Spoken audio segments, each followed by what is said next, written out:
اعوذ باللہ من الشیطان الرجیم، بسم اللہ الرحمن الرحیم۔ پروگرام دو ٹوک کے ساتھ میں ہوں آپ کا میزبان محمد علی۔ ناظرین، عجیب صورتحال ہے، عجیب معاملات ہیں، لیکن اگر میں یہ کہوں کہ جب سے عمران احمد خان نیازی صاحب جو کہ موجودہ پرائم منسٹر ہیں انہوں نے منصب سنبھالا ہے، تب سے اگر سب سے اچھی قسمت کسی کی چل رہی ہے تو وہ اپوزیشن جماعتوں کی چل رہی ہے۔ کبھی نہ کبھی کسی نہ کسی موڑ پر کوئی نہ کوئی ایسا موقع مل ہی جاتا ہے کہ اپوزیشن جماعتیں بھرپور انداز میں حکومت کے خلاف سیاست کرنا شروع کر دیتی ہیں، آیا وہ کوئی بھی معاملہ ہو۔ اس کی وجہ کیا ہے؟ اس کی وجہ یہ ہے کہ جی اپوزیشن کا کام ہے مخالفت کرنا، اپوزیشن کا کام ہے تنقید کرنا، لیکن اپوزیشن کا ایک کام یہاں پر اور ہے، اور وہ یہ کہ سیاسی لحاظ سے تعمیری سوچ کو پروان چڑھانا۔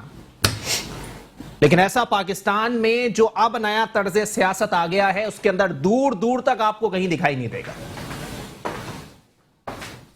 ایک تو پہلے ہی ملک کافی انتشار کا شکار ہے، ملک میں جو معاملات چل رہے ہیں سب کے سامنے ہیں، اس پر اپوزیشن کی سیاست کرنا صحیح معنوں میں جلتی پر تیل کا کام کر رہی ہے۔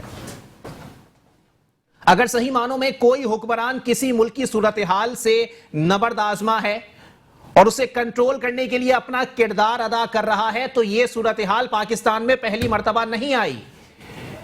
اس سے قبل متعدد دفعہ اس قسم کی صورتحال کا سامنا پاکستان پیپلز پارٹی کے حکمرانوں نے، مسلم لیگ نون کے حکمرانوں نے اور اب پاکستان تحریک انصاف کے حکمرانوں نے بھی کیا ہے۔ لیکن اس صورتحال کے اندر اگر کوئی سیاست کر رہا ہے یا اپنے سیاسی الو ٹھیک کرنے کی کوشش کر رہا ہے تو اسے تھوڑا سا شرم کا، غیرت کا مظاہرہ کرنا چاہیے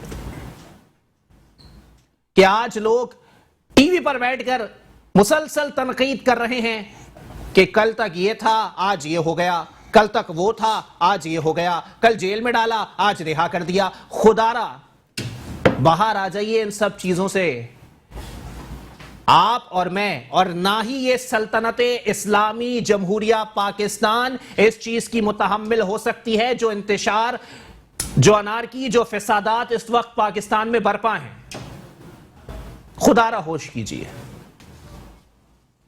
ایک جانب یہ صورتحال ہے، دوسری جانب گندی سیاست کا آغاز بھی ہوا ہے جس کی آج واضح مثال مجھے امید نہیں تھی ایسی کسی شخصیت سے کہ وہ اس قسم کے معاملات کے اندر دکھائی دیں گے۔ میں بات کر رہا ہوں سابق وزیر اعظم شاہد خاقان عباسی صاحب کی۔ شاہد خاقان عباسی صاحب پرائم منسٹر رہ چکے ہیں، سر ایم این اے رہ چکے ہیں، یہ کس ڈگر پر گامزن ہو گئے؟ جناب والا اسپیکر اسد کیسر صاحب کا تعلق کسی بھی جماعت سے ہو لیکن وہ ہاؤس کے اسپیکر ہیں، ان کی ایک عزت ہے، لیکن شاہد خاقان عباسی صاحب جو ایئرپورٹ پہ کچھ بولے نہیں اور دوسری جانب اسپیکر صاحب کو بولتے ہیں کہ میں جوتا اتار کے ماروں گا۔ اب اس پہ دو چیزیں ہیں، یا تو پارٹی قیادت سوچ لے کہ ان کے خلاف کچھ کرنا ہے، یا پھر اگر شاہد خاقان عباسی صاحب کا کوئی صلاح کار مجھے اس وقت سن رہا ہے، مجھے دیکھ رہا ہے، تو خدا را انسان کا بچہ بنا دیجئے انہیں۔ اس طرح کی سیاست پاکستان میں نہ کیجئے جس کی وجہ سے جو لوگ مستقبل قریب میں آپ کا ہاتھ تھامنے والے ہوں وہ اپنا ارادہ ترک کر دیں۔ شاہد خاقان عباسی صاحب، چلیں آپ کے فیور میں بھی ایک بات کرتا ہوں، اقتدار کبھی کسی ایک جماعت کے پاس نہیں رہنا، کل کو آپ بھی اقتدار میں آئیں گے، آپ کا بھی اسپیکر قومی اسمبلی جب براجمان ہوگا تو پاکستان تحریک انصاف یا پاکستان پیپلز پارٹی کا کوئی رکن اسمبلی بولے کہ میں جوتا اتار کے ماروں گا تو آپ کو کیسا محسوس ہوگا؟ خدا را اس بات پر توجہ دیجئے، تحمل کا مظاہرہ کیجئے، حکومت کا ساتھ دیجئے، لا انفورسمنٹ ایجنسیز کا ساتھ دیجئے، ہماری آرمی کا ساتھ دیجئے، کیونکہ وہی نکلے ہوئے ہیں۔ اور متعدد ایسی اطلاعات ہیں کہ جہاں پر مظاہرین ورغلائے گئے وہاں پر مسلم لیگ نون کے کچھ رہنماؤں کو بھی وہاں دیکھا گیا ہے، جس میں سے 2-3 کا سافٹ ویئر اپڈیٹ ہو چکا ہے، اب تک سوشل میڈیا پر کلپس موجود ہیں۔ اسی پر بات کریں گے. ہمارے ساتھ سب سے پہلے تشریف رکھتے ہیں سینئر اینالسٹ ہیں, کسی تعارف کے محتاج نہیں ہیں, راؤ عمران سلیمان صاحب. بہت شکریہ عمران بھائی, آپ نے اپنا قیمتی وقت عنایت کیا. جبکہ میرے ساتھ موجود ہیں سینئر تجزیہ کار ہیں شہزاد شیخ صاحب. بہت شکریہ شہزاد بھائی, آپ نے بھی اپنا قیمتی وقت عنایت کیا. عمران بھائی, گفتگو کا آغاز سر میں آپ سے کروں گا. پہلے تو ذرا سر اس پہ روشنی ڈالیے گا کہ اپوزیشن کو سیاست کرنے کے لیے ایک نیا مدعا مل چکا ہے, ایک نیا موقع مل چکا ہے, کیا کہیں گے سر؟ سر پہلے تو میں سمجھتا ہوں کہ شاہد خان عباسی صاحب کو آج اس طرح کی جارحانہ سیاست کا آغاز نہیں کرنا چاہیے تھا. جی, آپ نے بجا فرمایا کل انہوں نے اسی ہاؤس میں واپس جانا. یہ پہلی دفعہ ایم این اے نہیں بنے, وزیر اعظم صاحب کے عہدے پر بھی براجمان ہو چکے ہیں. ان کو تو خاص طور پر اس چیز کا خیال رکھنا چاہیے تھا. دوسری بات یہ ہے کہ جہاں مسلم لیگ نون کی بات کرے تو ان کے اندر جو جارحانہ طرز عمل آیا ہے, ان لوگوں کا ایک خیال یہ ہے کہ لاہور میں یہ جو انتہا پسند یا شدت پسندی کے واقعات ہوئے ہیں, پولیس اہلکار بھی مارے گئے اور ٹی ایل پی کے لوگ بھی شہید ہوئے, کچھ راہگیروں کو بھی نقصان پہنچا ہے, لیکن اس سے جو ووٹ بینک بڑا ہے وہ سمجھتے ہیں کہ متاثر ہوا تو مسلم لیگ نون کا ووٹ متاثر ہوا ہے, جس کا ان کو اس بات بڑا شدت سے انتظار ہے. اور وہ یہ سمجھتے ہیں کہ وزیر داخلہ یا دوسرے لوگوں نے اس کو طول دیا. وہ چاہتے تو اس معاملے کو کسی بھی حد تک ٹھنڈا کیا جا سکتا تھا, اسلام آباد سے بھی ان کو نکالا جا سکتا تھا.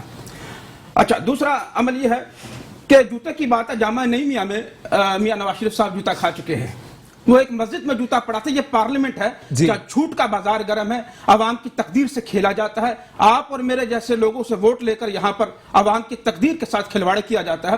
یہاں پر اگر جوتا چل بھی جاتا تو میں سمجھتا ہوں جامعہ نئی میاں سے بڑی بات نہیں ہو سکتی جو نواز شریف صاحب کو پڑا تھا. دوسرا, اسی پارلیمنٹ کے باہر احسن اقبال صاحب گزشتہ روز کھا چکے ہیں. تو یہ جو جوتے کی سیاست ہے, یہ سیاست میرے خیال سے جو لوگ موجود ہیں ایوان میں یہ ہے اس قابل. ان لوگوں کو اسی چیز کی سمجھ آئے گی. آپ یہ دیکھیں کہ جب یہ شیخ رشید صاحب آج رات کو بات کچھ اور کر رہے ہیں, صبح بھی ان کا بھی سافٹ ویئر بدلا ہوا, ایک وزیر داخلہ کا, ان کا چہرہ دیکھیں جب وہ معاہدے کی کاپی کو پڑھ رہے ہیں. آپ ذرا نوٹ کریں, سافٹ ویئر سب کے سیدھے ہو رہے ہیں, اور کون کر رہا ہے, یہ معاہدہ کس نے کروایا, یہ بھی سامنے آنی چاہیے بات. دوسرا, یہ انتہا پسندی کی سیاست تھی. اس میں اگر مسلم لیگ نون کے لوگ ایک مجمع میں جا کر انتشار پھیلاتے ہیں, شاید وہ لوگ نہیں تھے جنہوں نے رکشے کو جلایا, ایمبولینس کو روکا, وہ مسلم لیگ نون کے ہو سکتے ہیں. ان کا بنیادی مقصد ایک ملک کی سیاست میں ایک ایسا تناؤ پیدا کرنا ہے کہ اس میں عمران خان صاحب کی حکومت اور اس کے خلاف عوام کا رد عمل انتہا پسندی کی طرف جائے. لوگ مطالبہ کریں. سوشل میڈیا کا غلط استعمال کیا گیا, فیک اکاؤنٹس کو استعمال کیا گیا, اور وہ چیزیں نشر کی گئی جو اس ادوار میں ان 2-4 دنوں میں نہیں ہوئی. گزشتہ چیزیں بھی ڈالی گئی. صحیح. تو میں سمجھتا ہوں کہ عشق رسول کے اندر یہ ایک تقاضا ہے. خان صاحب کی تقریر کا ذکر کریں تو اگر آپ یہ کہیں کہ خان صاحب کہے گا کہ اتنے پولیس اہلکاروں کو مار دیا گیا, تو 2 لفظ ان راہگیروں, ان ٹی ایل پی کے لوگوں کے لیے بھی ادا کر دیتے ہیں. لوگ شہید تو وہ بھی, وہ انسان تو وہ بھی ہے. خان صاحب کو چاہیے تھا کہ وہ بھی ادا کر دیں. کچھ ان کی جو درخواست جو لکھ کر دی گئی, ہاں وہ کہتے ہیں کہ بغیر لکھے پڑھتے ہیں, تو ایک پرچہ ان کے ہاتھ میں تھا. اگر وہ یہ لکھ دیتے کہ یورپی یونین کے حوالے سے انہوں نے یہ ذکر کیا کہ اس کا کیا فائدہ ہوگا, فرانسیسی اس کو نکال دیا جائے ان کے مشیر کو, تو کیا فائدہ ملے گا اس سے.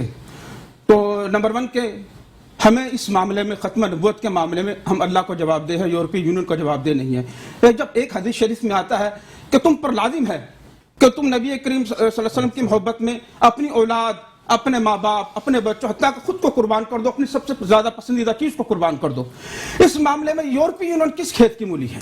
لیکن راؤ عمران سلیمان صاحب دیکھیں, لاکھ اختلافات یا طریقہ کار یا کارکردگی ایک جگہ, لیکن عمران خان صاحب واحد پرائم منسٹر ہیں سر کہ انہوں نے اقوام متحدہ سے خطاب کے اندر اس بات کا ذکر کیا کہ آپ خاکے بناتے ہیں تو ہمارے دلوں کو ٹھیس پہنچتی ہے. آپ ہی کے چینل کے اندر میں نے اس کو اپنی شیئر کیا تھا. یہ پاکستان کا واحد لیڈر ہے جس نے پاکستان کا پرچم پوری دنیا میں بلند کیا. بالکل کیا. میں سلوٹ پیش کرتا ہوں عمران خان صاحب کو اس معاملے کے اندر.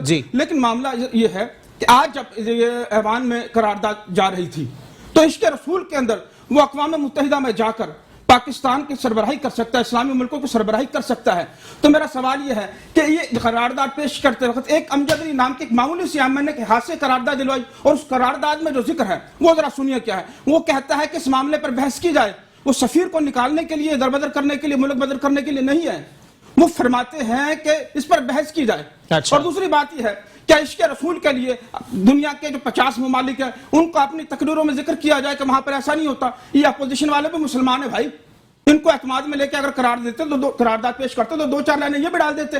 اس میں کیا بات تھی؟ چلیں ٹھیک ہے، اس پہ ذرا شہزاد بھائی میں چاہوں گا تھوڑا سا کامنٹ کیجیے گا سر، کیونکہ اب عمران خان صاحب کا قدم صحیح معنوں میں آپ کی بھی نظر میں ہے، میری بھی نظر میں ہے کہ انہوں نے کہا ہے کہ میں لیڈ کروں گا اور اس تمام تر معاملے کے اوپر ہم تمام مسلم ممالک کو ملانے کے بعد اس پر ایک کیمپین چلائیں گے اور ہم ہر کسی کو اس چیز کا پابند کریں گے کہ خدارا ہمارے جو ہے وہ ہمارے اسلام سے اور ہماری جو عقائد ہیں ان سے مت کھیلو.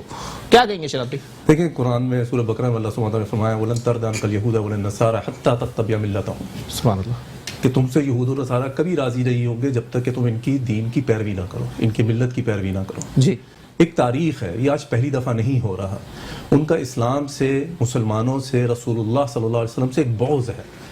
اگر ہم یہ سمجھ رہے ہیں کہ وہ ایک چیز سے ناآشنا ہیں، وہ مسلمانوں کے جذبات نہیں جانتے، وہ یہ نہیں سمجھتے کہ مسلمانوں کی نظر میں رسول صلی اللہ علیہ وسلم کی کیا اہمیت ہے، اور وہ اپنی آزادی رائے کے تصور کے اندر رسول اللہ کی توہین کر دیتے ہیں، تو یہ میں اگر نرم سے نرم الفاظ میں استعمال کروں تو یہ ہمارے حکمرانوں کی معصومیت ہے، جبکہ در حقیقت معصومیت نہیں ہے. جی جی، ہر مسلمان یہ بات اچھی طرح سے جانتا ہے. مسئلہ یہ ہے کہ یہ معاملات عوام اپنے ہاتھ میں لیتے کیوں ہیں اور یہ معاملہ اس طرح سے خراب ہوتا کیوں ہے. کچھ معاملات ہوتے عوام کے اور کچھ معاملات ہوتے حکمرانوں کے. جی، عوام کسی معاملے پر اپنی رائے کا اظہار کر سکتے ہیں، حکمرانوں کا کام ہوتا ہے کہ اس معاملے پہ وہ ایکشن لے. اب مجھ کو یہ بات سمجھ نہیں آتی اس وقت تمام حکمران طبقہ، اور میں اس میں اپوزیشن میں کیونکہ سب حکمران طبقہ ہی ہیں، یہ سب یہ کہتے ہیں جی شان نبوت کے اس کے اوپر ہماری جانیں قربان ہیں. بالکل ہے. اچھا یہ مجھے سمجھ نہیں آتی کہ یہ جان قربان کرنے کا مطلب کیا ہے، کہ جیسی جان قربان کرنے کی بات کرتے ہیں اگلے لمحے کہہ دیتے ہیں کہ جی کہ اگر ہم نے کچھ ایکشن لیا تو ہمارا تو روٹی پانی بند ہو جائے گی. یہ تو بالکل ایسے ہی کہ میرا دوست میرے پاس آئے اپنی مصیبت میں اور میں سے کہوں بھائی میرے لیے تیری جان حاضر ہے، وہ کہا بھائی یہ تھوڑی سی میری مدد کر دیں. میں کہا بھائی یار میں تو نہیں کر سکتا. تو حکمران الفاظوں کے محتاج نہیں ہوتے، ان کا کام ہے کہ وہ عمل کی راہ اختیار کریں. تو اب اگر ہم کوئی ایسا ایکشن نہیں لیتے جس سے بیرونی دنیا پر خاص طور پہ کفار پہ یہ بات واضح ہو کہ اگر وہ یہ عمل کرتے رہیں گے تو پھر ان کو بھی اس کا نقصان برداشت کرنا پڑے گا، اور یہ بات صرف پاکستان کی نہیں ہے. تو شراب بھائی کیسے ممکن ہے سر؟ پاکستان سے تو ایسی نہ کوئی چیز جاتی ہے، نہ پاکستان میں ایسی کوئی چیز آتی ہے جس کا بائیکاٹ کرنے کے بعد ہم پورے یورپ کو ہلا کے رکھ دیں. ایک بات ہمارے حکمران ہی بہت کہتے ہیں جی کہ پاکستان کی جیو اسٹریٹجک لوکیشن بڑی اہم ہے. اچھا، اور ابھی چند مہینے پہلے ہی اس ایشو سے تھوڑا سا ہٹ کے وہ بات ہے، اسمبلی میں ہی ایک اپوزیشن رکن نے یہ کہا کہ جی ہم افغانستان کے حوالے سے امریکہ کی اتنی مدد کر رہے ہیں اور کشمیر پہ انڈیا نے یہ کام کر دیا کہ اس نے کشمیر کو اپنے میں ضبط کر دیا. یعنی کہ باتیں جب آپ انٹرنیشنل پالیٹکس میں جاتے ہیں تو ہر چیز آپ کے خلاف نہیں ہوتی، کچھ چیزیں آپ کے حق میں بھی ہوتی ہیں. صحیح. اب کر کیا رہے ہیں؟ ہمیں یہ نظر آتا ہے ہم ہر ایشو کے اوپر گیو اپ کر دیتے ہیں. انڈیا ڈیم پہ ڈیم بناتا چلا جاتا ہے، ہم کہتے ہیں جی ورلڈ بینک نے ہمارے خط میں فیصلہ نہیں دیا. اپنا جو توہین رسالت کا ایشو ہوتا ہے ہم اقوام متحدہ جا کے کس کے سامنے احتجاج کر رہے ہیں، کس سے التجائیں کر رہے ہیں. تو حکمران ہمارے پاس ہی بہت سارے آپشنز ہیں، ہم وہ آپشن اگر استعمال ہی نہیں کر رہے تھے. یہ چھوڑے کلبھوشن ہم نے ہمیں پکڑا، ہم نے کہا کہ ہاں یہ کر رہا تھا، دہشت گردی کر رہا تھا، ہم اس کو پھانسی تک میں نہیں لٹکا سکتے جبکہ ہمارے ملک کے اندر وہ پکڑا گیا، وہ ثابت ہو چکا ہے وہ دہشت گرد ہے، انڈیا کا جاسوس ہے. ہم نے اس پہ کہا جی عالمی عدالت انصاف یہ کہتی ہے. ہم اپنے مرضی سے اپنے لوگوں کے اوپر ٹیکس نہیں لگاتے.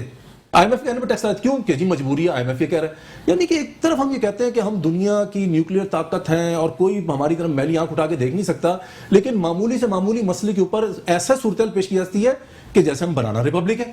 صحیح.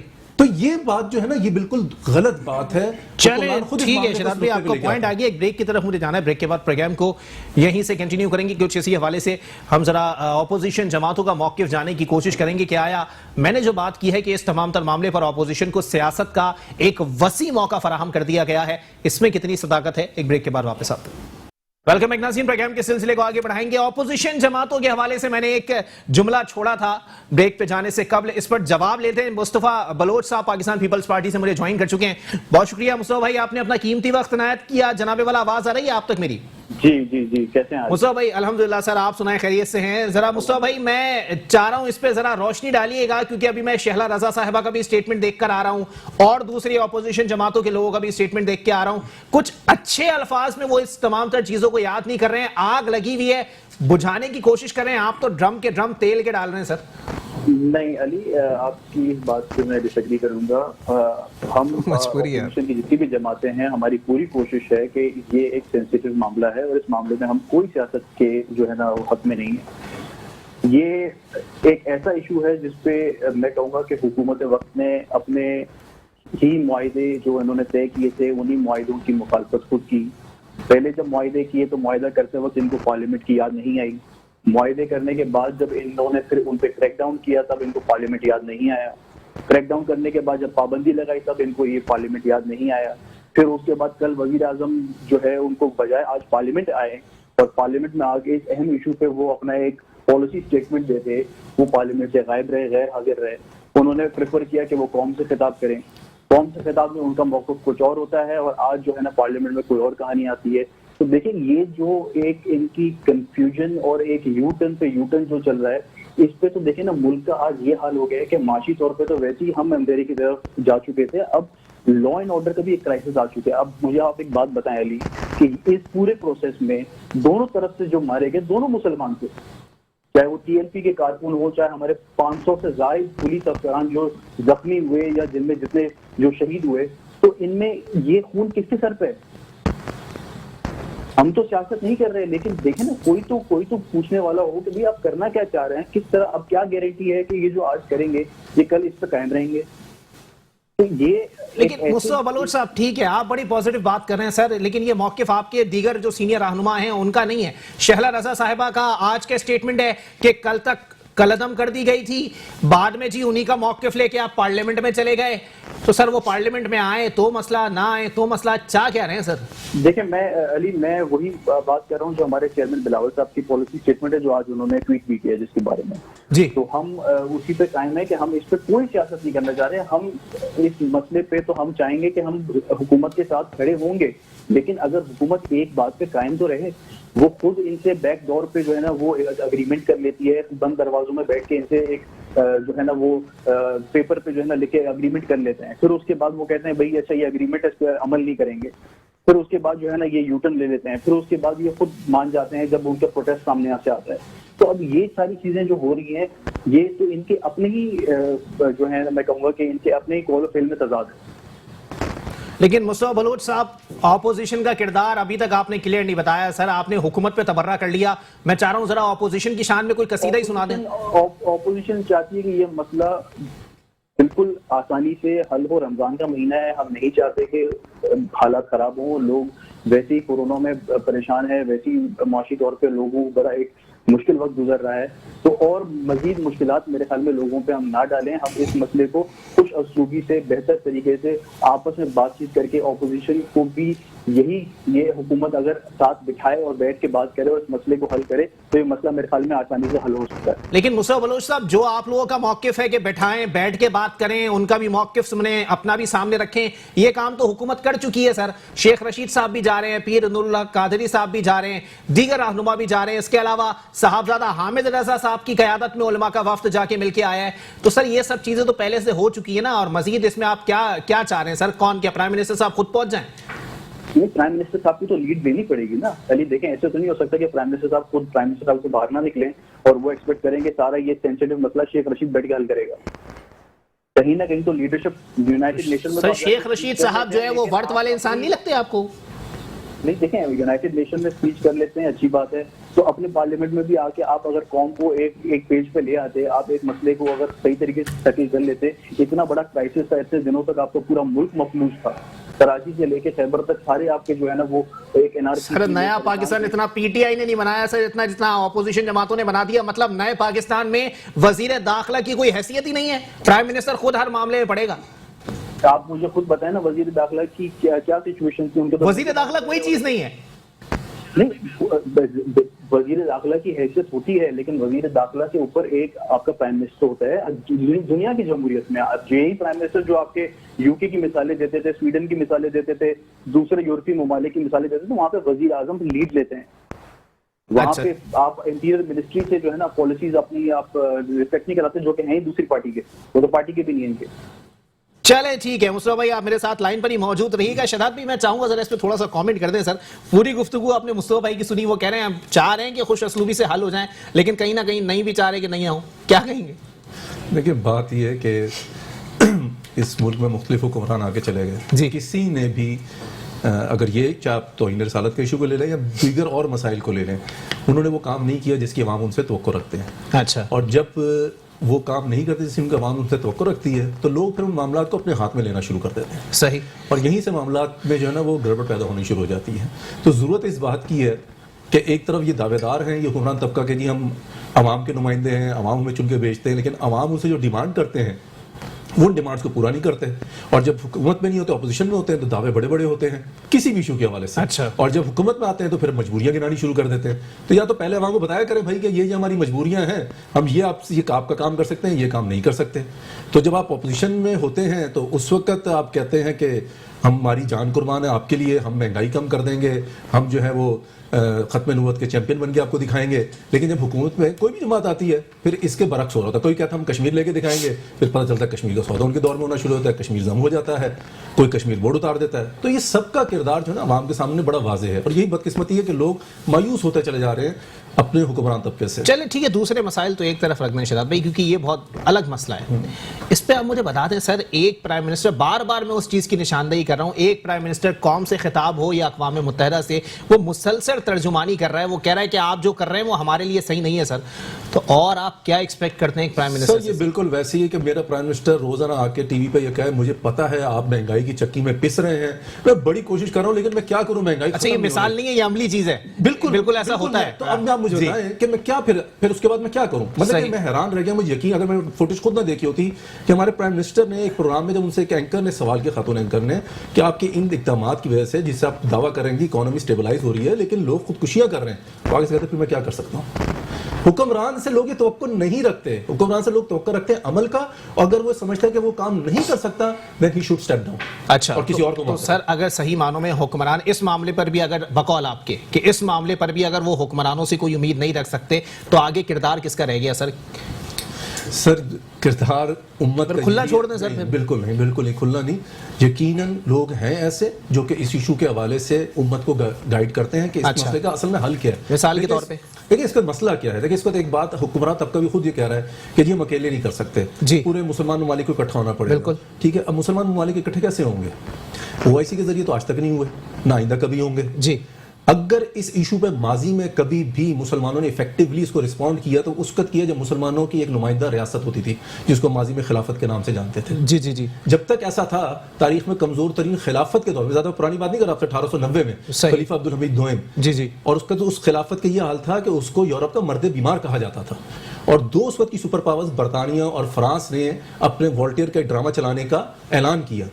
تو خلیفہ عبدالحمید نے سیدھا انہیں کہا کہ اگر تم یہ کام کرو گے, جبکہ خلافت کا یہ حال ہے کہ وہ ان کو یہودی آ کے آفر کر رہے ہیں کہ وہاں پہ قرض اتار دیں گے اگر آپ ہمیں فلسطین کو زمین بھیج دیں. اچھا, تو اس صورتحال میں خلیفہ عبدالحمید نے کہا کہ اگر آپ یہ ڈرامہ چلاؤ گے تو میں پھر پوری مسلم امت کو آپ کے خلاف جہاد کی پاؤ دوں گا. جو میں نے آپ سے شروع میں کہا نا کہ آپ پاس کچھ نہ کچھ آپ کے پاس بھی پتے ہوتے ہیں. جی, اس وقت کی سپر پاور جو کہ براہ راست ان کی کالونیز تھی مسلمان دنیا میں, وہ بھی اس دھمکی سے گھبرا گئے اور انہوں نے اس ڈرامے کو چلانے سے انکار کر دیا. تو ایشو یہ ہے کہ آج حکمران یہ تو کہہ رہے ہیں کہ جب سر آج تو متحد ہی نہیں ہے نا سر, سب الگ الگ 1.5 انچ کی مسجد بنا کے بیٹھے ہوئے ہیں. اب اعلان کون کرے سر؟ اردوان صاحب کریں یا ولی عہد سعودی عرب کریں یا پھر آیت اللہ خامنہی صاحب کریں, کون کرے سر جہاد کا اعلان؟ کون کرے؟ جہاد کی بات ابھی میں نہیں کر رہا, میں بھی یہ بات کر رہا ہوں. آپ نے کہا نا کہ اگر چلائیں گے تو ہم جہاد کا اعلان کرنے کا خلیفہ دوئم نے بولا ہے. یہ حکمران نہیں کرتا ہے, لیکن اس سے پہلے جو امت کو جوڑنے کی ضرورت ہے نا. جی جی, تو امت کو جوڑنے کا کوئی قدم تو اٹھائے. اچھا, امت کو جوڑنے کا کوئی قدم کس طرح سر؟ OIC پہ ہوئے نہیں, آگے کس طرح کون قدم اٹھائے گا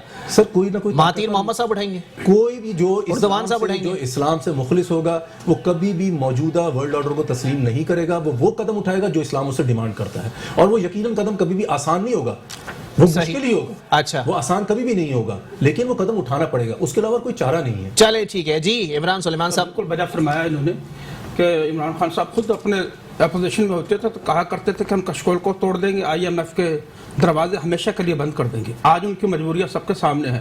آج ان کو احساس ہو رہا ہے کہ اسحاق ڈار صاحب بار بار کیوں جا کے دروازہ کھٹکایا کرتے تھے.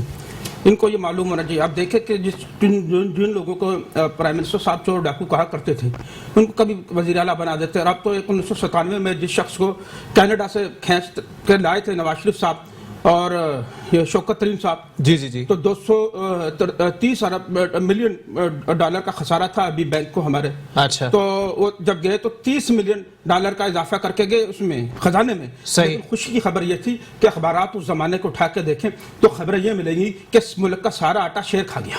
اچھا مسئلہ کیا تھا؟ بھوک تھی، پیاس تھی، افلاس تھا، برا حال تھا لوگوں کو. یہی شوکت ترین آ گیا. میں اس وقت صبح دیکھ رہا تھا ٹی وی چینل پر کہ انہوں نے چاروں صوبوں کا ڈیٹا اکٹھا کیا ہے کہ کہاں کتنی غربت اور کتنی مہنگائی ہے.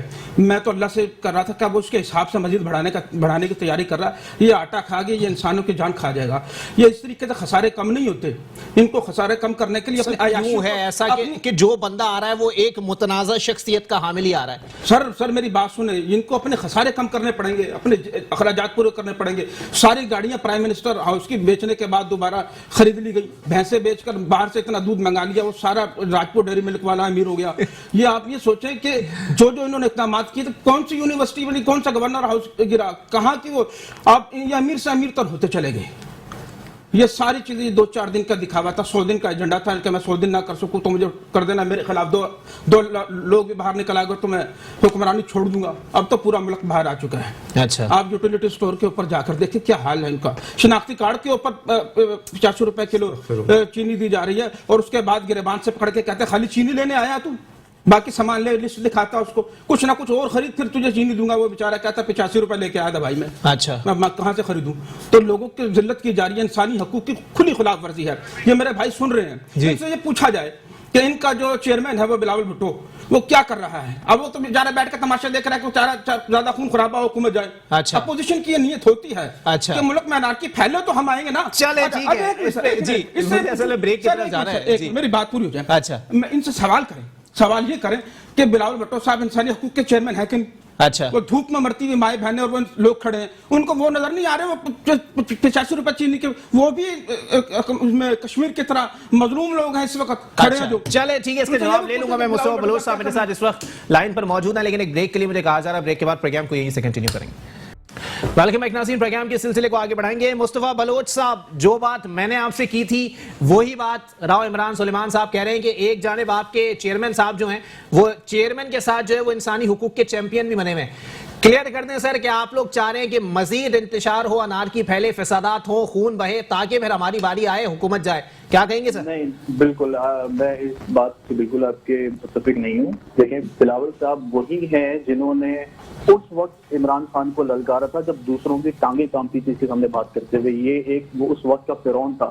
جب یہ نیا اقتدار میں آیا تھا تب لوگ بات نہیں کر پاتے تھے. پورا پارلیمنٹ خاموشی سے بیٹھا ہوتا تھا. تب ایک 30 سال کے نوجوان نے ایک 70 سال کے اس انا پسند انسان کو للکارا تھا جس کے سامنے کوئی بات نہیں کر سکتا تھا کیونکہ آئے دن عمران خان صاحب کے حوالے سے بات کر رہے ہیں سر. تو جی بالکل تو سر عمران خان صاحب تو پرائم منسٹر بن کے ہی آئے تھے. آپ نے تو ان کو مارشل لاء ایڈمنسٹریٹر بنا کے پیش کر دیا. بلاول صاحب نے میچورٹی دکھائی ہے اس پورے دور میں. یہ جو بھی ایک آپ کا جو آمرانہ نظام رہا ہے عمران خان کا اس پورے دور میں، چاہے وہ معاشی طور پہ لوگوں کو بدحال کیا ہو، چاہے وہ سیاسی انتقام لیا ہو، بلاول صاحب نے ایک مضبوط ایک میچور پارلیمنٹیرین کے طریقے سے انہوں نے ایک پارٹی کو بھی لیڈ کیا اور انہوں نے پارلیمنٹ کو بھی ایک طریقے سے گائیڈ کیا. کیونکہ اس طرف آپ دیکھیں اپوزیشن کی طرف باقی کوئی بھی پارٹیز اس طرح لیڈ نہیں کری تھی جس طرح بلاول صاحب کر رہے تھے اور انہوں نے ہی اس کو سلیکٹڈ کا ایک لقب دیا جس کے بعد آج سارے لوگ یہی مانتے ہیں کہ یہ ایک پپٹ ہے اور ایک پپٹ شو چلا رہا ہے. تو کہنے کا مقصد ہے کہ ہمیں آپ یہ نہ سکھائیں کہ بلاول صاحب نے یہاں کیا سٹینڈ نہیں لیا یا وہاں کیا سٹینڈ نہیں لیا. انہوں نے ہر بات پہ سٹینڈ لیا ہے اور آج بھی جو ملک میں جو لا اینڈ آرڈر کا سچویشن ہے اس پہ ان کا ایک واضح موقف ہے کہ وہ یہی کہہ رہے ہیں کہ بھائی آپ نے یہ سب کرتے وقت تو آپ نے پارلیمنٹ سے رجوع نہیں کیا. آپ نے ان سب چیزوں میں آپ نے کریک ڈاؤن کیا، آپ نے ان پہ بین لگایا، آپ نے ان پہ اٹیک کیا، آپ نے جو بھی کیا اس پورے پروسیس میں جو آپ کے پولیس والے شہید ہوئے اور مارے گئے اور دونوں طرف سے لوگ مارے گئے تب تو آپ نے پارلیمنٹ کو رجوع نہیں کیا. اب آپ کو پارلیمنٹ یاد آ رہی ہے جب آپ خود پھنس چکے. تو بلاول صاحب از اے میچور پولیٹیشین. ان کو پتا ہے ان کی لیگیسی رہی ہے محترمہ بینظیر بھٹو صاحبہ کی لیگیسی رہی ہے، شہید ذوالفقار علی بھٹو کی لیگیسی رہی ہے. وہ اسی کو فالو کر رہے ہیں. وہ پارلیمانی طرز سے ہٹ کے کبھی بات نہیں کریں گے. لیکن مصطفیٰ بلوچ صاحب جان کی امان پاؤں سر، ایک تھوڑا سا تلخ سوال آپ سے کروں گا، بچکانا سوال، آپ اس کو سمجھیے گا ذرا، یہ بتانا پسند کریں گے سر؟ چلیں ٹھیک ہے، پاکستان تحریک انصاف والوں نے جو ہے وہ حملہ کرنے سے پہلے یا اپنے پولیس کو آرڈر دینے سے پہلے پارلیمنٹ کو اعتماد میں نہیں لیا، یہ بتانا پسند کریں گے سر؟ ابھی کچھ دن پہلے، یہ 1-1.5 ہفتہ پہلے جو آپ لوگوں کے اتحادی تھے مسلم لیگ نون والے، جب انہوں نے ماڈل ٹاؤن پہ اس قسم کی صورتحال پیدا کی تھی، پارلیمنٹ کو اعتماد میں لیا تھا؟ کیونکہ اپوزیشن لیڈر تو ان دنوں خورشید شاہ صاحب تھے۔ بالکل، تو ماڈل ٹاؤن کے انسیڈنٹ کو ہم آج بھی کنڈیم کرتے ہیں؟ نہیں، میں یہ نہیں کہہ رہا کہ آپ کنڈیم کرتے ہیں یا نہیں کرتے، میں آپ سے پوچھ رہا ہوں سر، پارلیمنٹ کو اعتماد میں لیا گیا تھا سانحہ ماڈل ٹاؤن سے پہلے؟ آپ مجھ سے سوال کریں تو آپ پیپلز پارٹی کے حوالے سے سوال کریں۔ یہ سر پیپلز پارٹی پارلیمنٹ میں ہی موجود تھی نا سر، آپ خورشید شاہ صاحب آپ کے اپوزیشن لیڈر تھے۔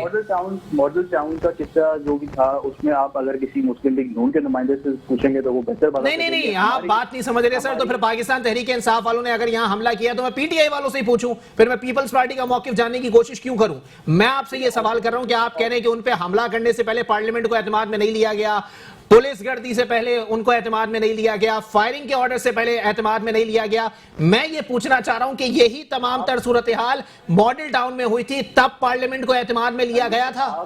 آپ دونوں الگ الگ چیزوں کو ملا رہے ہیں، خدا را ایک چیز کو ذرا نوٹ کریں، یہ ایک سینسیٹیو ایشو ہے، یہاں پہ آپ نے معاہدہ کیا ہے ایک ایسی جماعت سے جس کو آپ خود کالعدم قرار دے رہے ہیں، پھر اس کے بعد آپ وہ معاہدہ ریورس کر رہے ہیں، پھر قوم سے خطاب میں آپ کہہ رہے ہیں ہم ان کی بات کو مانیں گے نہیں، ہم تو جو ہے نا وہ اس چیز کے خلاف ہیں، صحیح ہے، پھر اس کے بعد اگلے دن پھر آپ معاہدہ وہ کر لیتے ہیں۔ تو یہ جو ایک راؤنڈ اباؤٹ چل رہا ہے، ایک جو یو ٹرن پہ یو ٹرن چل رہا ہے، ہم اس چیز کے خلاف ہیں۔ ہم کہہ رہے ہیں کہ بھائی آپ ایک بات پہ قائم ہو جائیں، آپ اس چیز پہ قائم ہو جائیں، آپ کی ان میچورٹی کی وجہ سے، کنفیوژن کی وجہ سے لوگوں کی جانیں جا رہی ہے۔ اچھا چلے ٹھیک ہے مصطفیٰ بھائی، آپ کے مطلب کا سوال کر لیتا ہوں سر، جان کی امان پا کے بچکانا ہی سمجھیے گا اس کو بھی، اگر پاکستان پیپلز پارٹی جو ہے وہ اقتدار میں موجود ہوتی تو اس کا اسٹانس کیا ہوتا ہے اس کے اوپر؟ دیکھیں، پاکستان پیپلز پارٹی سب سے پہلے اس چیز کو پارلیمنٹ میں لے کے آتی ہے اور پارلیمنٹ کے جتنے بھی جماعت ہیں ان سب سے مل کے اور ایک جتنا بھی آپ کا نیشنل کنسنسس ہے وہ بلڈ کرتی ہے، اور اس میں جو بھی ایک یونانیمس آپ کا ایک وہ نکلتا آؤٹ کم، ہم اسی کو فالو کرتے ہیں۔ عمران بھائی کوئی کامنٹ کرنا چاہیں گے؟ بالکل کرنا چاہوں گا، اگر پاکستان پیپلز پارٹی جی حکومت میں ہوتی جی تو اس موقع پر کیا کرتی؟ وہی کرتی جو عمران خان صاحب نے کیا ہے، اور عمران خان صاحب اگر اپوزیشن میں ہوتے تو کیا کرتے؟ اس وقت فرانسیسی سفیر کی ملک بدری کا مطالبہ کر رہے ہوتے، کیونکہ وہ اپوزیشن میں ہے، کیونکہ اقتدار میں آنے کے بعد ان کے تقاضے بہت ہوتے ہیں، ان کی مجبوریاں بہت بڑھ جاتی ہیں۔ اچھا، چاہے کوئی بھی جماعت ہو، کر لیں آپ، کوئی بھی جماعت ہو، کوئی بھی جماعت ہو، یہ تو مجبوریاں کانٹوں کی سیٹ کہا گیا نا۔ جی جی، تو کیسے تھوڑی کانٹوں پہ بیٹھیں گے، تو آپ بیٹھ کے دکھا دیں نا کس طرح اچھلتے پھریں گے، وہ تو بیچارے کی بڑی اہمیت ہے۔ اور خان صاحب کی بات سنیں، ابھی بڑی اچھی بات کی تھی آپ نے، دل بھر چکا ہے پرائم منسٹر کے عہدے سے، کوشش تو یہ ہے کہ کیا صدارتی نظام کی طرف چلا جائے، کوئی نیا عہدہ ملا جائے، جو بائیڈن صاحب سے بات کر لے جائے، کچھ دن کے لیے مجھے بٹھا لیا جائے۔ تو بھائی میرے بات یہ ہے کہ ان کا مزے تھے یہ پورے ہو گئے، ان کو شوق ہوتا ہے۔ اچھا، یہ 5 سال کے بعد جو کنگلے ہو جاتے ہیں تو دوبارہ خرچہ بنانے کے لیے جاتے ہیں، وہی سٹانس ہوتا ہے ان کا جو عمران خان صاحب کا ہے۔ اقتدار میں آنے کے بعد ملکوں کے ساتھ روابط بھی رکھنے ہیں، دنیا کے ساتھ رابطہ بھی منقطع نہیں کرنا، سب کچھ پھونک کر کرنا ہے۔ اگر کوئی انڈیا سے کوئی جاسوس آ جاتا ہے تو اسے چائے پہ لا کر واپس بھی کرنا ہوتا ہے۔ اچھا چلیں ٹھیک ہے، مصطفیٰ بھائی اس پہ ذرا کامنٹ کیجیے گا سر، کیونکہ اگر آپ لوگ بھی اقتدار میں ہوتے کچھ آپ کی بھی مجبوریاں لگی ہوئی ہوتی سر۔ دیکھیں علی، مجبوریاں ہو یا نہ ہو، آپ میں کم از کم اپنی بات پہ قائم تو رہنا چاہیے نا۔ اگر آپ معاہدہ کریں تو یا تو اس پہ قائم رہیں، اگر آپ معاہدہ نہیں کرتے ہیں تو چلیں پھر آپ پارلیمنٹ میں لے کے آئیں، آپ پارلیمنٹ میں بھی نہیں لے کے آتے، آپ معاہدہ بھی اپنا جو ہے نا اس کو وہ نہیں کرتے۔ تو کہنے کا مقصد ہے کہ یہ ایک ان کی ایک جو ڈیموکریٹک نارمز ہیں، جو ایک جمہوری ایک طرز ہوتا ہے ہر پارٹی کے اندر، وہ نظر نہیں آ رہا ہے۔ ان کے اندر کوئی کنسنسس، کوئی لیڈرشپ کوالٹی نظر نہیں آ رہی کہ ہم کس طرح جو ہے نا اس کرائسس سے نکلیں۔ اب دیکھیں نا یہاں پہ پنجاب میں حال یہ ہے کہ لوگ ووٹ لگاتے ہیں، ووٹ دیتے وقت جب ایک سیاہی لگاتے ہیں انگوٹھے پہ، تو وہ لگا کے لوگ جو ہے نا لوگوں کو چینی اس طریقے سے لوگوں کو چینی مل رہی ہے، اور وہ بھی آپ کو جو ہے نا وہ 110 سے اوپر کے ریٹ میں مل رہی ہے۔ تو آپ دیکھیں، آپ نے ملک کو معاشی طور پہ ایک اندھیرے کی طرف دھکیل دیا ہے اور آپ اس کو پھر ایک لا اینڈ آرڈر کرائسس کی طرف بھی لے کے جا رہے ہیں۔ تو یہ ساری چیزیں دیکھیں، یہ ملک کے لیے بہتر نہیں ہے۔ اس میں خان صاحب کو چاہیے کہ ایک ہوش کے ناخن لیں اور کہیں نہ کہیں لیڈرشپ کوالٹی دکھائیں. بھائی آپ پارلیمنٹ میں آنے کا مقصد ہمیں آپ کا دیدار نہیں کرنا. آپ پارلیمنٹ میں آئیں, آپ پارلیمنٹ میں لوگوں کے سوال سنیں, لوگوں کے گلے شکوے سنیں, مسئلے سنیں. آپ پرائم منسٹر ہاؤس میں بیٹھ کے ایک اپنے ایک شہنشاہی طریقے سے آپ جو بیٹھے ہوئے ہیں, آپ سمجھ رہے ہیں کہ بھائی آپ کوئی مطلب سلیکٹ ہو کے تو آئے, وہ تو ہمیں پتہ ہے, لیکن پھر بھی کہیں نہ کہیں سے تو آپ کو یہ فیل تو دیں لوگوں کے بھائی آپ لوگوں کے ووٹوں سے ہیں. چلیں ٹھیک ہے, ذرا شراط بھائی میں چاہوں گا اس پہ تھوڑا سا کامنٹ کر دیجئے سر, کیونکہ اب خالی لا اینڈ آرڈر کی سچویشن ہی خراب ہونا رہ گئی تھی اس دور کے اندر, باقی تو سب کچھ ہی خراب ہو گیا, اور وہ بھی جو صحیح معنوں میں کسرتی پوری کرتی. کوئی کامنٹ کیجئے گا اس کے تو کامنٹ یہی ہے کہ دن بدن جو سسٹم ہے وہ فیلئر کی طرف جا رہا ہے, اچھا, فیل ہو چکا ہوا ہے, اس کو گھسیٹا جا رہا ہے, اور ہر جماعت جو کہ سسٹم سے منسلک ہے وہ بھی ایکسپوز ہوتی چلی جا رہی ہے. صحیح. اور لوگوں کے لیے ایک ڈیلیما اس پر پیدا ہو چکا ہے کہ وہ کس کی طرف دیکھیں, کیونکہ جب وہی جیسے بھی بات کی, جب اقتدار سے باہر ہوتے ہیں تو بڑے ریڈیکل اور انقلابی باتیں کی جاتی ہیں, لیکن جیسے اقتدار میں آتے ہیں تو اسی نظام سے چمٹ جاتے ہیں جس نظام نے ڈس کے لوگوں کو مفلوج کر دیا, اس ریاست کو مفلوج کر دیا. لوگ چاہتے ہیں کہ مختلف ہونا, اور وہ مختلف چاہتے ہیں وہ اپنے ایمان اور عقیدے کی بنیاد پر. تو صرف توہین رسالت کے حوالے سے نہیں, معیشت کے حوالے سے بھی, عدالت کے لحاظ سے بھی, حکمرانی کے لحاظ سے بھی لوگ چاہتے ہیں کہ وہ نظام ہو جو کہ ان کے عقیدے سے نکلتا ہے, اسلام سے نکلتا ہے, قرآن و سنت سے نکلتا ہے.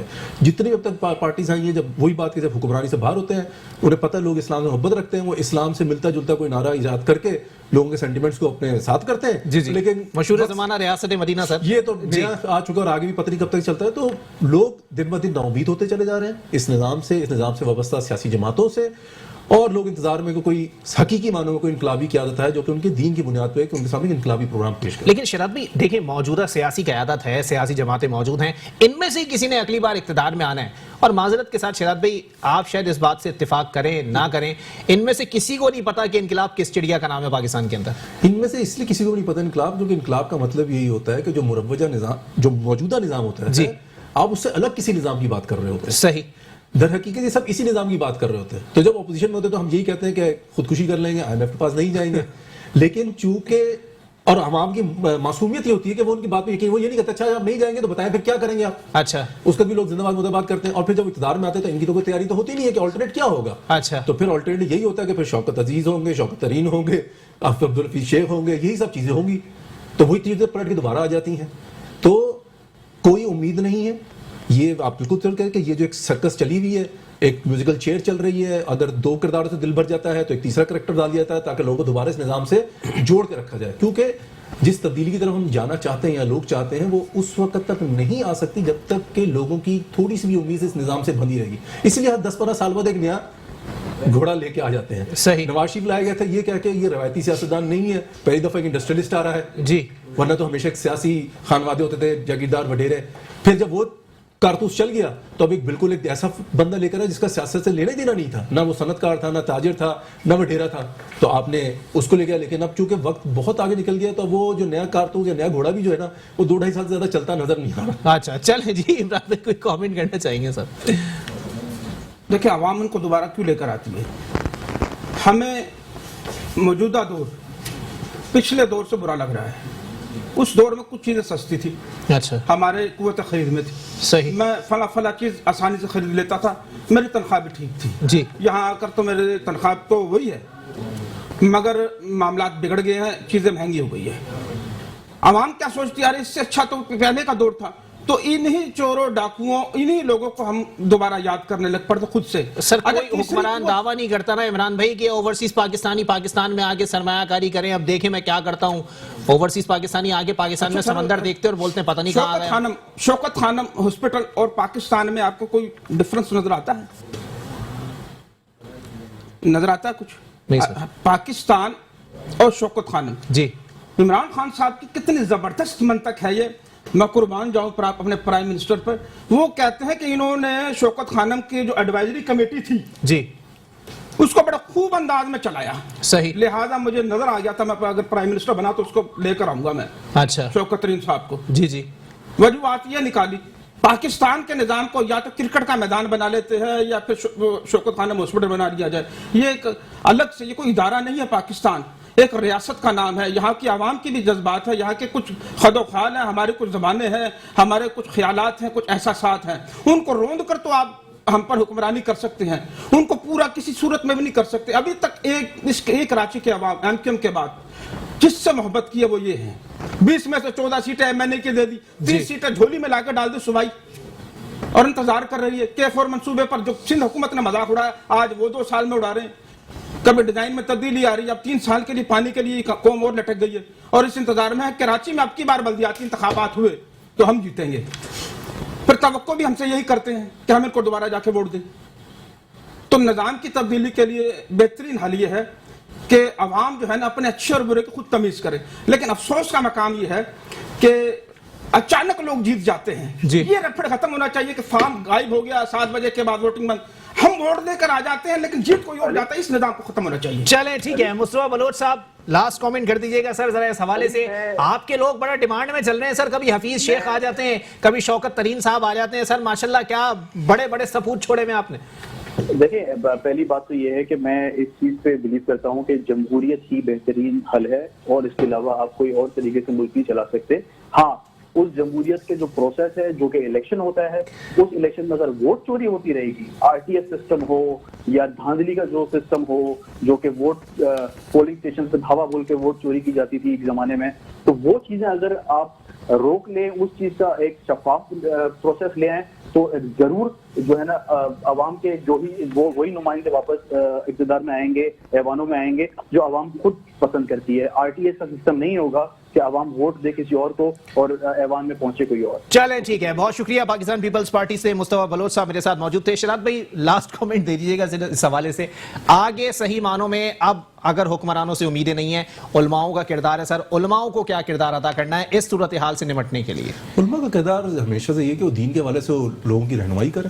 اچھا وہ دین کو سمجھتے ہیں ان کو اور صرف وہ رہنمائی توہین رسالت کے حوالے سے نہیں ہے وہ زندگی کے ہر شعبے کے حوالے سے جی جب ہم پہ ظالمانہ ٹیکس لگائے جاتے ہیں تو امت کو بتائیں کہ کیا یہ ٹیکس جو ہے یہ شرعی ٹیکس ہے کیا حکمران کو یہ لگانے کی اجازت ہے صحیح جب ہم پہ بجلی پانی کے گیس کی قیمتیں بڑھائی جاتی ہیں تو امت کو بتائیں کہ یہ تو اصل میں پبلک پراپرٹی اسلام نے ڈکلیئر کی اور اس کو پرائیویٹائز کر کے ہماری دولت کو امیر پہ بیچا جا رہا ہے صحیح چلیں جی عمران نور الحق صاحب کو دیکھ کر میرا بھی خیال ہے کہ مذہب پہ تھوڑی سی بات یہ کر لی جائے کہ اگر کوئی ایسا معاملہ ہو جائے کہ مذہب اور سیاست کو الگ کر دیا جائے جی تو شاید کچھ بہتری آئے چلیں ٹھیک ہے بہت شکریہ راؤ عمران سلیمان صاحب میرے ساتھ موجود تھے شہزاد شیخ صاحب میرے ساتھ موجود تھے پاکستان پیپلز پارٹی سے مصطفیٰ بلوچ صاحب میرے ساتھ موجود تھے آپ تینوں مہمانان کا بہت بہت شکریہ آگے آنے والے وقتوں میں صورتحال کیا نظر آ رہی ہے معاہدہ ہو چکا ہے معاہدے کو اب پبلک کیا جائے گا اور اس کے بعد واضح طور پر بتایا جائے گا کہ آیا اس معاہدے کے تحت کون کون سے مطالبات مانے گئے ہیں اور کون کون سے نہیں انتشار کو ختم کرنے کے لیے میں واضح کہنا چاہتا ہوں کہ جو لوگ چاہتے ہیں انتشار کو ختم کرنا اپنا کردار ادا کریں